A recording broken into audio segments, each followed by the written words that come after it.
ಹೊಸದಕ್ಕಿಂತ digital ಸುದ್ದಿವಾಹಿನಿಯ ರೇಷ್ಮೆ ರಾಜನೀತಿ ರಾಜಕೀಯ ವಿಶ್ಲೇಷಣೆಗೆ ಸುಸ್ವಾಗತ.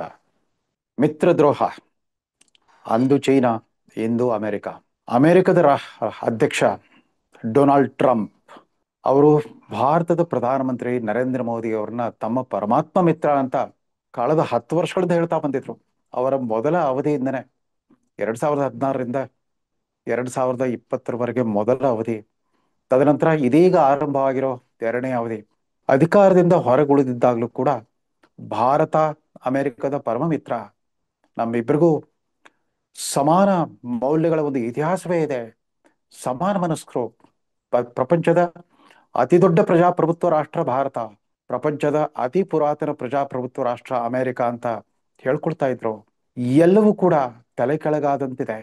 ಇದೀಗ ತಾನೇ ಸಂಸತ್ತಿನಲ್ಲಿ ಆಪರೇಷನ್ ಸಿಂಧೂರ್ ಕುರಿತ ಚರ್ಚೆಗೆ ಉತ್ತರ ಕೊಡುವಾಗ ನರೇಂದ್ರ ಮೋದಿಯವರು ಯಾವ ಕ್ಷಣದಲ್ಲಿ ಜಗತ್ತಿನ ಯಾವುದೇ ರಾಷ್ಟ್ರದ ನಾಯಕನು ಕೂಡ ಆಪರೇಷನ್ ಸಿಂಧೂರವನ್ನು ಸ್ಥಗಿತಗೊಳಿಸಿ ಅಂತ ಹೇಳಿಲ್ಲ ಅಂತ ಸ್ಪಷ್ಟಪಡಿಸಿದ್ರು. ಆ ಕ್ಷಣದಿಂದನೇ ಈಗಾಗಲೇ 3-4 ತಿಂಗಳಿಂದ ಅವ್ರಿಗೆ ಕುದಿತಾ ಇದ್ದ ಲಾವಾರಸ ಹೊರಗೆ ಬಂದ್ಬಿಡ್ತು. ಮೋದಿಯ ಬಗ್ಗೆ ಅಸೂಯೆ, ಭಾರತದ ಬಗ್ಗೆ ದ್ವೇಷ, ಈ ಅಮೆರಿಕದ ಈ ವಿಕೃತ ಮನಸ್ಸಿನ ಅಧ್ಯಕ್ಷ ಡೊನಾಲ್ಡ್ ಟ್ರಂಪ್ ತಮ್ಮ ಎಲ್ಲ ಅಸೂಯೆ ಲಾವಾರಸವನ್ನು ಹೊರಗಾಕ್ಬಿಟ್ರು.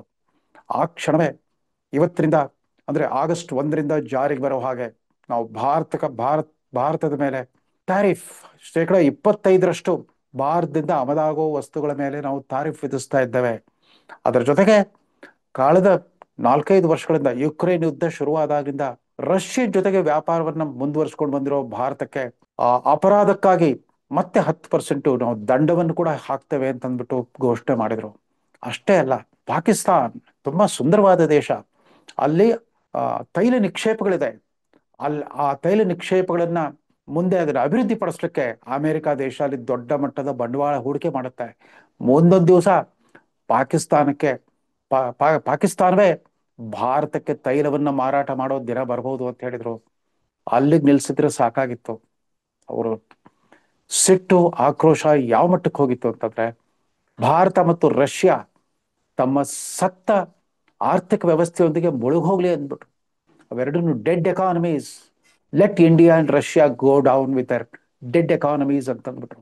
ಅದು ಯಾವ ದ್ರಾಷ್ಟ ಈ ಮನುಷ್ಯನಿಗೆ ಭಾರತದ ಆರ್ಥಿಕ ವ್ಯವಸ್ಥೆಯನ್ನ ಸತ್ತೋಗಿರೋ ಆರ್ಥಿಕ ವ್ಯವಸ್ಥೆ ಅಂತ ಹೇಳ್ತಾರೆ, ಆರ್ಥಿಕತೆ ಅಂತ ಹೇಳ್ತಾರೆ. ದಿವಾಳಿಯಾಗಿರೋ ಪಾಕಿಸ್ತಾನವನ್ನ ಅತ್ಯಂತ ಸುಂದರವಾದ ದೇಶ ಅಂತ ಕರೀತಾನೆ. ಅಂದ್ರೆ ಈ ತರ ಮನೋವಿಕಾರಗಳಿಗೆ ಮಿತಿಯೇ ಇಲ್ಲ ಅಂತ ಕಾಣುತ್ತೆ. ಇದು ಯಾವತ್ತಿದ್ರೂ ಹಾಗೆ ಆಗುತ್ತೆ ಅನ್ನೋ ಲಕ್ಷಣಗಳು ಯಾವತ್ತು ಜನವರಿ 20ಕ್ಕೆ ಇವರು ಅಮೆರಿಕದ ರಾಷ್ಟ್ರಪತಿಯಾಗಿ 2ನೇ ಅವಧಿಗೆ ಪ್ರಮಾಣ ವಚನ ಸ್ವೀಕಾರ ಮಾಡಿದ್ರು, ಆ ಕ್ಷಣದಿಂದನೇ ಭಾರತದ ಬಗ್ಗೆ ಆ ಮೊದಲಿನ ಪ್ರೀತಿ, ಸ್ನೇಹ, ಮಮಕಾರ ಯಾವುದೂ ಇರಲಿಲ್ಲ. ನರೇಂದ್ರ ಮೋದಿಯವರು ಅಮೆರಿಕಕ್ಕೆ ಭೇಟಿ ಕೊಟ್ಟ 2ನೇ ಅತಿ ದೊಡ್ಡ ರಾಷ್ಟ್ರ ಪ್ರಮುಖರಾಗಿದ್ರು. ಅವರು ಅಮೆರಿಕ ಭೇಟಿ ಕೊಟ್ಟಾಗ ವಾಷಿಂಗ್ಟನ್ನಲ್ಲಿ ಬಂದಿಳಿದಾಗ ಮೊದಲು ಎಲಾನ್ ಮಸ್ಕ್ ಇದು ಆವತ್ತಿನ ಪರಮ ಸ್ನೇಹಿತ, ಇವತ್ತಿನ ಶತ್ರು, ಪ್ರಪಂಚದ ಅತಿ ಶ್ರೀಮಂತ ಉದ್ಯಮಪತಿ ಮತ್ತು ಅವತ್ತು ಅವರ ಆಸ್ಥಾನದ ಕಣ್ಮಣಿ ಅಂತಿದ್ದ ಎಲಾನ್ ಮಸ್ಕ್ ತನ್ನ ಹೆಂಡತಿ ಮಕ್ಕಳ ಜೊತೆಗೆ ಬಂದು ಮೋದಿ ಅವರೊಂದಿಗೆ ಮಾತುಕತೆ ನಡೆಸ್ತಾರೆ. ತದನಂತರದ ಕಾರ್ಯಕ್ರಮ ಅಮೆರಿಕದ ಉಪಾಧ್ಯಕ್ಷ ವ್ಯಾನ್ಸ್ ತಮ್ಮ ಪತ್ನಿ ಮತ್ತು ಮಕ್ಕಳ ಸಮೇತ ಅವರು ಕೂಡ ಬಂದು ಮೋದಿ ಅವರ ಜೊತೆಗೆ ಮಾತುಕತೆ ನಡೆಸ್ತಾರೆ. ಇದಾದ ನಂತರ ಸುಮಾರು 1 ಗಂಟೆ ನಂತರ ಅಧ್ಯಕ್ಷ ಟ್ರಂಪ್ ಜೊತೆಗೆ ಅಧಿಕೃತವಾದ ಸಮಾಲೋಚನಾ ಸಭೆ ಇರುತ್ತೆ. ಮೋದಿ ಅವರು ವೈಟ್ ಹೌಸ್ಗೆ ಹೋಗ್ಬಿಟ್ಟು ಅವ್ರನ್ನ ಭೇಟಿ ಆಗ್ಬೇಕಾಗಿರುತ್ತೆ. ಮೋದಿ ಅವರು ತಮ್ಮನ್ನು ನೋಡ್ಲಿಕ್ಕೆ ಯಾವುದೇ ಕ್ಷಣದಲ್ಲಿ ಬರಬಹುದು ಅಂತ ಗೊತ್ತಿದ್ರು ಕೂಡ ದಿಢೀರ್ನೆ ಅವತ್ತೊಂದು ಪತ್ರಿಕಾಗೋಷ್ಠಿ ಕರೆದ್ಬಿಟ್ಟು ಆವತ್ತೇ ಈ ವ್ಯಕ್ತಿ ತನ್ನ ತಾರಿಫ್ ಯುದ್ಧವನ್ನ ಘೋಷಣೆ ಮಾಡಿದ್ರು. ತಾರಿಫ್ ವಾರ್. ಅಮೆರಿಕದಿಂದ ವಿವಿಧ ರಾಷ್ಟ್ರಗಳಿಂದ ಆಮದಾಗುವ ವಸ್ತುಗಳ ಮೇಲೆ ಏನು ಮುಂದೆ ನಾವು ಸುಮ್ಮನೆ ಬಿಡಲ್ಲ, ಆಯಾ ರಾಷ್ಟ್ರಗಳ ನಡವಳಿಕೆಗೆ ಅನುಸಾರವಾಗಿ ನಾವು ಸುಂಕ ವಿಧಿಸ್ತಾ ಹೋಗ್ತೇವೆ ಅಂತಂದ್ಬಿಟ್ಟು ಇದುವರೆಗೂ ನಾವು ಎಲ್ಲ ರಾಷ್ಟ್ರಗಳ ಬಗ್ಗೆ ಉದಾರವಾಗಿ ನಡ್ಕೊಂಡ್ಬಿಟ್ಟು ಸಿಕ್ಕಾಪಟ್ಟೆ ನುಕ್ಸಾನ್ ಆಗ್ಬಿಟ್ಟಿದೆ ಅಮೆರಿಕದ ಆರ್ಥಿಕ ವ್ಯವಸ್ಥೆಗೆ. ಅವತ್ತೇ ಮೋದಿ ಇನ್ನೇನು ಅವ್ರನ್ನ ಭೇಟಿಯಾಗಿ 1 ಗಂಟೆ ಇದ್ದಾಗ ದಿಢೀರ್ನೆ ಪತ್ರಿಕಾಗೋಷ್ಠಿ ಕರೆಯೋ ಅಗತ್ಯವೇನಿತ್ತು? ಸಭ್ಯತೆ, ಶಿಷ್ಟಾಚಾರ, ಸೌಜನ್ಯವಾದ್ರೂ ಬೇಡವಾ? ಭಾರತದಂತ ಅತಿದೊಡ್ಡ 140 ಕೋಟಿ ಜನರನ್ನ ಪ್ರತಿನಿಧಿಸೋ ಪ್ರಪಂಚದ ಅತಿದೊಡ್ಡ ರಾಷ್ಟ್ರದ ಪ್ರಧಾನಮಂತ್ರಿ ತಮ್ಮನ್ನು ನೋಡ್ಲಿಕ್ಕೆ ಬರ್ತಿರುವಾಗ ಇದ್ದಕ್ಕಿದ್ದಂತೆ ಈ ಪತ್ರಿಕಾಗೋಷ್ಠಿ ನಡೆಸಿ ತಾರೀಫಾರನ್ನ ಘೋಷಣೆ ಮಾಡಿಬಿಟ್ಟು ಮೋದಿಯವರಿಗೆ ಮುಜುಗರ ತರೋ ರೀತಿಯಲ್ಲೇ ಮಾಡಿದ್ರು. ಮೋದಿಯವರು ಆ ಕ್ಷಣದ ತಮ್ಮ ಆಘಾತವನ್ನು ಪ್ರಕಟಿಸಲಿಲ್ಲ.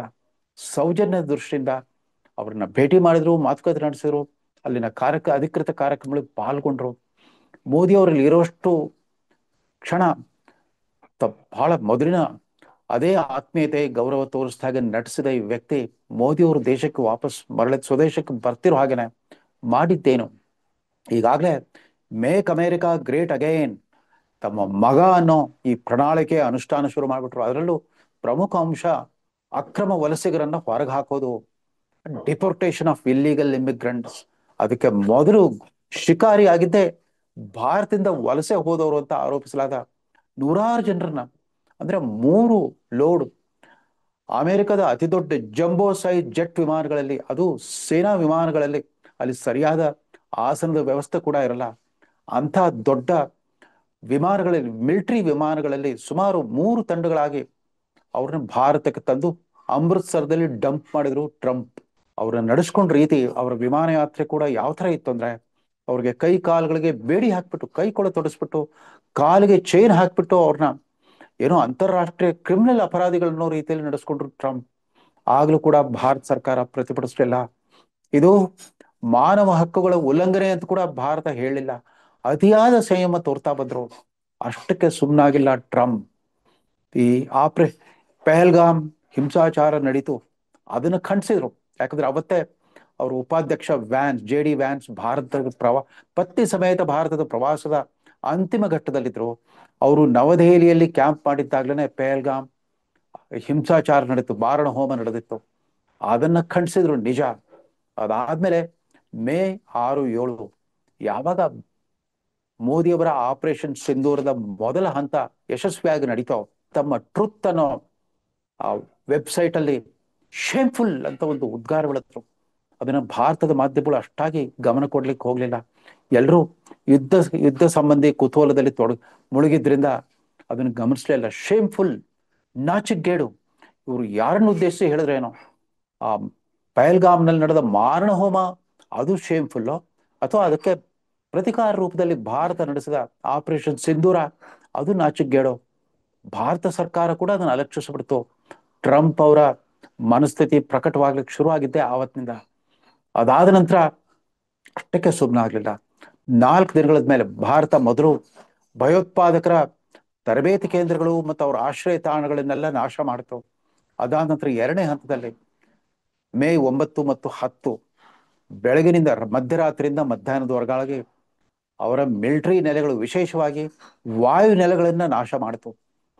ಇದನ್ನ ತಡ್ಕೊಳ್ಳಿಕ್ಕಾಗ್ದೇನೆ ಪಾಕಿಸ್ತಾನದ military operation director general military operations ಅವರ ಮಹಾನಿರ್ದೇಶಕರು, ಯುದ್ಧ ಸಂಬಂಧಿ ಮಹಾನಿರ್ದೇಶಕರು ಭಾರತದ ತಮ್ಮ ಸಹೋದ್ಯೋಗಿಯ ಜೊತೆಗೆ ಟೆಲಿಫೋನ್ ಸಂಭಾಷಣೆ ಮಾಡಿಕೊಂಡು ಬೇಡ್ಕೊಂಡ್ರು, ಸಾಕು, ನಮಗೆ ತಡ್ಕೊಳಿಕ್ಕಾಗಲ್ಲ, ದಯಮಾಡಿ ಆಕ್ರಮಣವನ್ನ ನಿಲ್ಲಿಸಿ, ನಾವು ಕದನ ವಿರಾಮವನ್ನ ಮಾಡೋಣ ಅಂತ ಮಾತುಕತೆ ನಡೆಸಿದ್ರಂತೆ. ಈ ಮಾತುಕತೆ ಅದು ಅಧಿಕೃತ, ಅದರ ಫಲಿತಾಂಶ ಪ್ರಕಟವಾಗೋಕ್ಕಿಂತ ಮುಂಚೆನೆ ಇನ್ನೇನು ಭಾರತ ಸರ್ಕಾರ ಅವತ್ತು ಮೇ 10 ಸಂಜೆ 6 ಗಂಟೆಗೆ ವಿದೇಶಾಂಗ ಇಲಾಖೆ ಕಾರ್ಯದರ್ಶಿಗಳ ಪತ್ರಿಕಾಗೋಷ್ಠಿ ಇತ್ತು. ಈ ಮಹಾಶಯ, ಟ್ರಂಪ್ ಮಹಾಶಯ 5:15ಗೆ ತನ್ನ ಆ ಟ್ರೂತ್ ಅನ್ನೋ ವೆಬ್ಸೈಟ್, ಅದರಲ್ಲಿ ಟ್ರೂತ್ ಅಂದ್ರೆ ಸತ್ಯ, ಅದು ಎಷ್ಟರ ಮಟ್ಟಿಗೆ ಸತ್ಯನೋ ಅಸತ್ಯನೋ, ನನ್ನ ಮಧ್ಯಸ್ಥಿಕೆಯಿಂದಾಗಿ ಭಾರತ ಮತ್ತು ಪಾಕಿಸ್ತಾನಗಳು ಎರಡೂ ದೇಶಗಳು ಕದನ ವಿರಾಮಕ್ಕೆ ಒಪ್ಪಿಕೊಂಡಿವೆ. ಇದೊಂದು ಮಹಾನ್ ಸಾಧನೆ.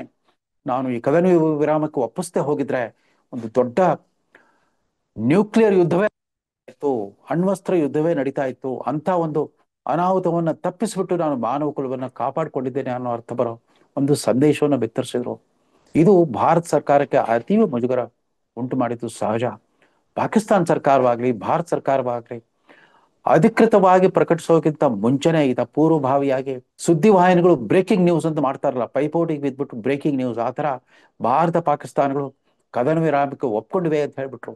ಇವತ್ತು ಕೂಡ ಅಮೆರಿಕ ಸರ್ಕಾರದ ಸ್ಪಷ್ಟೀಕರಣ ಬಂದೇ ಇಲ್ಲ. ಭಾರತ ಸರ್ಕಾರ ಕೂಡ ಸಂಪೂರ್ಣ ಮನದಟ್ಟಾಗುವಂತ ಸಮಜಾಯಿಷೆಯನ್ನು ಕೊಟ್ಟಿಲ್ಲ. ಆದ್ರೂ ಕೂಡ ಮೊನ್ನೆ ಪ್ರಧಾನಮಂತ್ರಿಯವರು ಆಪರೇಷನ್ ಸಿಂಧೂರ ಕುರಿತ ಚರ್ಚೆಗೆ ಉತ್ತರಿಸುವಾಗ ಲೋಕಸಭೆಯಲ್ಲಿ ಸ್ಪಷ್ಟವಾಗಿ ಹೇಳ್ಬಿಟ್ರು, ಜಗತ್ತಿನ ಯಾವುದೇ ರಾಷ್ಟ್ರದ ಮುಖ್ಯಸ್ಥನು ಕೂಡ ಯುದ್ಧ ನಿಲ್ಲಿಸಿ ಅಂತ ಹೇಳಿಲ್ಲ. ಅವರು ಟ್ರಂಪ್ ಹೆಸರೆತ್ತಲಿಲ್ಲ, ಆದ್ರೆ ಹೇಳೋದನ್ನ ಹೇಳೇ ಬಿಟ್ರು. ಯಾಕಂದ್ರೆ ಮೋದಿ ಅವ್ರಿಗೆ ಟ್ರಂಪ್ ತರ ಬೇಜವಾಬ್ದಾರಿ ಹೇಳಿಕೆಗಳನ್ನ ಕೊಡ್ಲಿಕ್ಕೆ ಆಗಲ್ಲ. ಅವ್ರ ಮೇಲೆ 140 ಕೋಟಿ ಭಾರತೀಯರ ಬದುಕಿನ ನೆಮ್ಮದಿಯನ್ನ ಕಾಪಾಡೋ ಒಂದು ದೊಡ್ಡ ಜವಾಬ್ದಾರಿ ಇದೆ. ಟ್ರಂಪ್ ತರ ಹುಚ್ಚಾಟ ಆಗಲ್ಲ. ಅವರು ಅಪಾರವಾದ ಸಹಿಷ್ಣುತೆಯನ್ನ ತೋರ್ತಾ ಬಂದ್ರು. ಅವ್ರಿಗೆ ಗೊತ್ತಿದೆ ಈ ಮನುಷ್ಯ ತನಗೆ ದ್ರೋಹ ಮಾಡ್ತಾ ಇದ್ದಾರೆ ಅಂತ. ಇದಾದ್ಮೇಲೆ ಸುಮ್ಮನೆ ಕೂತಿಲ್ಲ. ಚೀನಾದಿಂದ ಭಾರತಕ್ಕೆ ತಮ್ಮ ಮೊಬೈಲ್ ಫೋನ್ ಉತ್ಪಾದನಾ ಕಾರ್ಖಾನೆಗಳನ್ನ ವರ್ಗಾಯಿಸ್ಬಿಟ್ರು ಆಪಲ್ ಕಂಪನಿಯವರು. ಜಗತ್ ಪ್ರಸಿದ್ಧ ಆಪಲ್ ಕಂಪನಿ ಭಾರತದಲ್ಲಿ ತನ್ನ ಮೊಬೈಲ್ ಫೋನ್ ಉತ್ಪಾದನೆ ಶುರು ಮಾಡಿದ್ಮೇಲೆ ಅದಕ್ಕೂ ಕೂಡ ಅಡ್ಡಗಾಲ್ ಹಾಕ್ಲಿಕ್ಕೆ ಹೊರಟರು ಈ ಡೊನಾಲ್ಡ್ ಟ್ರಂಪ್. ಆಪಲ್ ಕಂಪನಿಯವರು ಭಾರತದಲ್ಲಿ ತಮ್ಮ ಫೋನ್ ಉತ್ಪಾದನೆಯನ್ನು ನಿಲ್ಲಿಸ್ಬಿಡ್ಬೇಕು, ತಮ್ಮ ಕಂಪನಿಗಳನ್ನ ಅಮೆರಿಕಕ್ಕೆ ವರ್ಗಾಯಿಸಬೇಕು, ಇಲ್ದಿರೋ ಪರಿಣಾಮ ನೆಟ್ಗಿರಲ್ಲ ಅಂತ ಅಮೆರಿಕದ ಮೊಬೈಲ್ ಕಂಪನಿಗೆ ಎಚ್ಚರಿಕೆ ಬೇರೆ ಕೊಟ್ರು. ಅದು ಅಷ್ಟಕ್ಕೆ ಬಿಡ್ಲಿಲ್ಲ. ಇನ್ನು ಮುಂದೆ ಅಮೆರಿಕದಲ್ಲಿರೋ ಟೆಕ್ ಕಂಪನಿಗಳು, ಸಾಫ್ಟ್ವೇರ್ ಕಂಪನಿಗಳು ಯಾವು ಕೂಡ ಭಾರತದ ಎಂಜಿನಿಯರ್ಗಳಿಗೆ ಅವಕಾಶ ಕೊಡಕೂಡುದು ಅಂತ ಅಷ್ಟರ ಮಟ್ಟಿಗೆ ತಮ್ಮ ಆಕ್ರೋಶವನ್ನು ತೋಡ್ಕೊಳ್ತಾ ಬಂದ ಈ ಟ್ರಂಪ್ ಮಹಾಶಯ ಅಷ್ಟಕ್ಕೆ ಬಿಡ್ಲಿಲ್ಲ. ಭಾರತಕ್ಕೆ ಆದ ಅತಿ ದೊಡ್ಡ ಮುಜುಗರ ಅಂತಂದ್ರೆ, ಯಾವ ಪಾಕಿಸ್ತಾನದ ಸೇನಾಧಿಪತಿ ತನ್ನ ಕೋಮು ಪ್ರಚೋದಕ ತಮ್ಮ ಮತೀಯ ಭಾಷಣವನ್ನ ಮಾಡಿಬಿಟ್ಟು ಈ ಆಪರೇಷನ್ ಪಹಲ್ಗಾಮ್ಗೆ ಕಾರಣನಾದ್ನೋ, ಆಪರೇಷನ್ ಪಹಲ್ಗಾಮ್ಗಿಂತ 3 ದಿವಸ ಮುಂಚೆ ಇದ್ದಕ್ಕಿದ್ದಂತೆ ಇಡೀ ಜಗತ್ಗೆ ಗೊತ್ತಾಗುವ ಹಾಗೆ ಮಹಮ್ಮದ್ ಅಲಿ ಜಿನ್ನಾರ ಪ್ರತ್ಯೇಕ ರಾಷ್ಟ್ರ ಸಿದ್ಧಾಂತವನ್ನು ತನ್ನ ದೇಶವಾಸಿಗಳಿಗೆ ನೆನಪಿಸಿ ಪಾಕಿಸ್ತಾನ್ ಪ್ರಚೋದಿತ ಭಯೋತ್ಪಾದಕರಿಗೆ ಕುಮ್ಮಕ್ ಕೊಟ್ನೋ ಜನರಲ್ ಆಸಿಫ್ ಮುನೀರ್. ಆತ ಆಪರೇಷನ್ ಸಿಂಧೂರದಲ್ಲಿ ಸೋಲು ಅನುಭವಿಸಿದ ನಂತರವೂ ಕೂಡ ತನ್ನ ರಾಷ್ಟ್ರದ ಆ ದೈನೇಸಿ ಸರ್ಕಾರದಿಂದ ಫೀಲ್ಡ್ ಮಾರ್ಷಲ್ ಬಡ್ತಿ ಬೇರೆ ಪಡ್ಕೊಂಡಿದ್ದ. ಈ ಫೀಲ್ಡ್ ಮಾರ್ಷಲ್ ಆಸಿಫ್ ಮುನೀರ್ಗೆ ಅಮೆರಿಕಕ್ಕೆ ಆಹ್ವಾನಿಸ್ಬಿಟ್ಟು ತಮ್ಮ ಅಧಿಕೃತ ನಿವಾಸ ವೈಟ್ ಹೌಸ್ ನಲ್ಲಿ ಆತನ ಜೊತೆಗೆ ಭೋಜನ ಕೂಟವನ್ನು ನಡೆಸಿದ್ರು ಈ ಡೊನಾಲ್ಡ್ ಟ್ರಂಪ್. ಆಗ್ಲೂ ಕೂಡ ಭಾರತ ಸರ್ಕಾರಕ್ಕೆ ಗೊತ್ತಿತ್ತು ಈತ ಒಂದಾದ್ಮೇಲೆ ಒಂದ್ರಂತೆ ಈ ತರ ಅಪಮಾನಕಾರಿ ಬಾಣ ಪ್ರಯೋಗ ಮಾಡ್ತಾ ಇದ್ದಾನೆ ಅಂತಂದ್ಬಿಟ್ಟು ಭಾರತ ಸರ್ಕಾರ ಇನ್ನು ಮುಂದೆ ತನ್ನ ಸಹನೆ ಕಟ್ಟೆ ಒಡೆದ್ರು ಕೂಡ ಪರವಾಗಿಲ್ಲ, ಅಮೆರಿಕ ಜೊತೆಗೆ ಬಾಂಧವ್ಯ ಏಕ್ದಮ್ ಬಿಗಡಾಯಿಸ್ಬೋದು, ಆದ್ರೆ ಪ್ರಧಾನಮಂತ್ರಿ ಅವರಾಗ್ಲಿ ಅವ್ರ ಸರ್ಕಾರವಾಗ್ಲಿ ಸುಮ್ಮನಿರ್ಕೂಡ್ದು. ಈ ಪರಿಯಾದ ಸಾಮೂಹಿಕ ಅಪಮಾನವನ್ನು ಸಹಿಸ್ಕೊಂಡು ಸುಮ್ಮನಿದ್ರೆ ರಾಹುಲ್ ಗಾಂಧಿ ತರದ ಅವರ ಆಂತರಿಕ ಶತ್ರುಗಳ ಕೈಯಲ್ಲಿ ಒಂದು ಅಸ್ತ್ರ ಕೊಟ್ಟಾಗುತ್ತೆ. ರಾಹುಲ್ ಗಾಂಧಿ ಅವರೇನೋ ಹೇಳಿದ್ರು, ಅಥವಾ ಸುಳ್ಳುಗಾರ ಅಂತ ಯಾಕೆ ಹೇಳೋ ಧೈರ್ಯ ಬರಲಿಲ್ಲ ಮೋದಿ ಅವ್ರಿಗೆ ಅಂತಂದ್ಬಿಟ್ಟು. ಮೋದಿ ಅವ್ರಿಗೆ ಸ್ವದೇಶದಲ್ಲಿರೋ 140 ಕೋಟಿ ಭಾರತೀಯರ ಬಗ್ಗೆ ಕಾಳಜಿ ಅಷ್ಟೇ ಅಲ್ಲ, ಅಮೆರಿಕವನ್ನೇ ತಮ್ಮ ತಾಯ್ನಾಡನ್ನಾಗಿ ಮಾಡ್ಕೊಂಡಿರೋ 55 ಲಕ್ಷ ಅನಿವಾಸಿ ಭಾರತೀಯರ ಬಗ್ಗೆ ಕೂಡ ಕಾಳಜಿ ಇದೆ. ತಾವೇನಾದ್ರೂ ಸಣ್ಣ ಎಡವಟ್ಟು ಮಾಡಿದ್ರೆ ಅವ್ರ ಬದುಕು ಹಾಳಾಗುತ್ತೆ, ಅವರು ಅತಂತ್ರರಾಗ್ತಾರೆ, ರಾಷ್ಟ್ರದ ಆರ್ಥಿಕ ಪ್ರಗತಿ ಮತ್ತು ಸಾಮಾಜಿಕ ಬದುಕಿನ ನೆಮ್ಮದಿ ಕೂಡ ಹಾಳಾಗುತ್ತೆ ಅನ್ನೋ ಜವಾಬ್ದಾರಿ ಇದ್ದಿದ್ರಿಂದ ಅಂತ ಕಠಿಣ ಪದ ಪ್ರಯೋಗ ಮಾಡಲಿಲ್ಲ.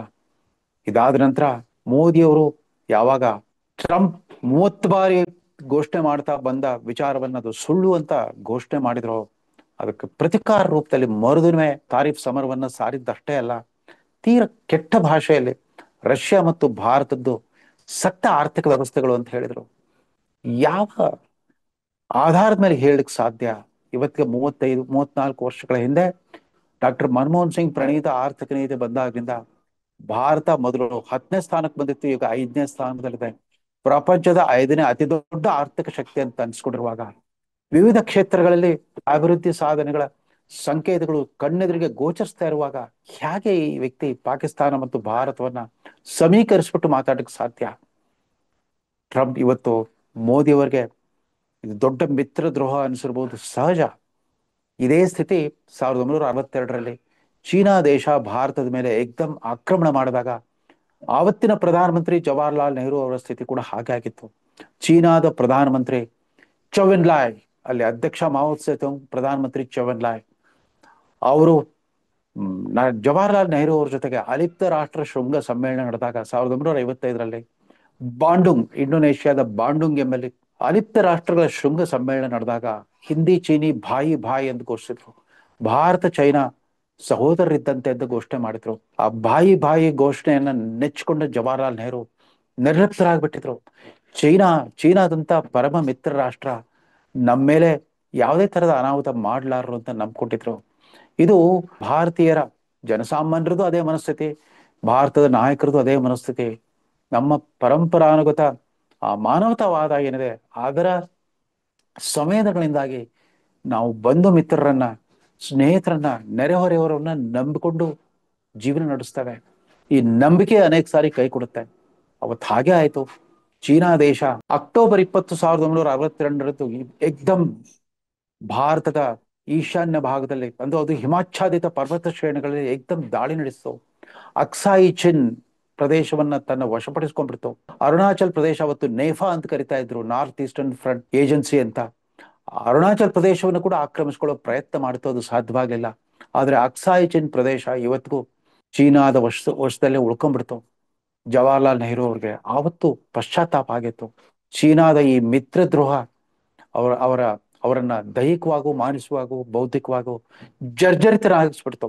ಆವತ್ತಿಂದನೇ ನೆಹರು ಯುಗದ ಕೌಂಟ್ ಡೌನ್ ಶುರು ಆಗಿತ್ತು, ಕ್ಷಣಗಣನೆ ಶುರು ಆಗಿತ್ತು. ನೆಹರು ಅವರಿಗಾದ ಅನುಭವವೇ ಬಹುಶಃ ಇವತ್ತು ನರೇಂದ್ರ ಮೋದಿ ಅವ್ರಿಗೆ ಆಗ್ತಾ ಇರಬಹುದು. ಅದು ನೋಡಿ, ಆ ನೆಹರು ಯುಗದಲ್ಲಿ ಅವರ ಆಳು ಪಕ್ಷದ ಮಂತ್ರಿಗಳು ಮತ್ತು ಸಂಸದರು ಮತ್ತು ವಿರೋಧ ಪಕ್ಷದಲ್ಲಿದ್ದ ನಾಯಕರುಗಳೆಲ್ಲ ಬಹುತೇಕ ಅವರೆಲ್ಲ ಸ್ವಾತಂತ್ರ್ಯ ಸಂಗ್ರಾಮದಲ್ಲಿ ಮಿಂದೆದ್ದ ಸೇನಾನಿಗಳಾಗಿದ್ರು. ಅವರ ಅನೇಕರು ಬೌದ್ಧಿಕವಾಗೂ, ವೈಚಾರಿಕವಾಗೂ ಪ್ರಕಾಂಡ ಪಂಡಿತರಾಗಿದ್ರು, ಮೇಧಾವಿಗಳಾಗಿದ್ರು, ವಿಚಾರವಂತರಾಗಿದ್ರು. ಅಂತ ಗುಣಮಟ್ಟದ ನಾಯಕತ್ವ ಇದ್ದಾಗಲೂ ಕೂಡ ಭಾರತಕ್ಕೆ ಹಿನ್ನಡೆ ಆಗಿತ್ತು. ಇವತ್ತು ಮತ್ತೆ ಅದೇ ಅನುಭವ ನಮಗಾಗಿದೆ. ನೆನಪಿರಲಿ, ಆವತ್ತು ಕೂಡ ಅಮೆರಿಕ ಭಾರತದ ಪರ ನಿಲ್ಲಿಲ್ಲ. ಆಗ ಅಮೆರಿಕ ಮತ್ತು ಬ್ರಿಟನ್ ಪಾಕಿಸ್ತಾನ ಪರ ನಿಂತಿದ್ವು.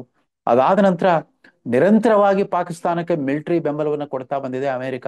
ಮುಂದೆ ಡಾಕ್ಟರ್ ಮನಮೋಹನ್ ಸಿಂಗ್ ಕಾಲದಲ್ಲಿ ಅಮೆರಿಕ ಮತ್ತು ಭಾರತದ ನಡುವೆ ನ್ಯೂಕ್ಲಿಯರ್ ಒಪ್ಪಂದ ಆಗುವವರೆಗೂ ಕೂಡ ಅಮೆರಿಕ ಜೊತೆಗಿನ ಬಾಂಧವ್ಯ ಒಂಥರ ಅಸ್ಥಿರವಾಗೇ ಇರ್ತಾ ಇತ್ತು. ಎರಡೂ ಪ್ರಜಾಪ್ರಭುತ್ವ ರಾಷ್ಟ್ರಗಳಾದ್ರೂ ಕೂಡ ಅದ್ಯಾವ ಹಪಾಹಪಿಯೇನೋ ಅಮೆರಿಕದ ನಾಯಕತ್ವಕ್ಕೆ ಯಾವಾಗಲೂ ಕೂಡ ಪ್ರಪಂಚದ ಸರ್ವಾಧಿಕಾರಗಳನ್ನು ಬೆಂಬಲಿಸುವಂತಹ ಒಂದು ಕೆಟ್ಟ ಅಂತಾರಾಷ್ಟ್ರೀಯ ನೀತಿ ಇದೆ.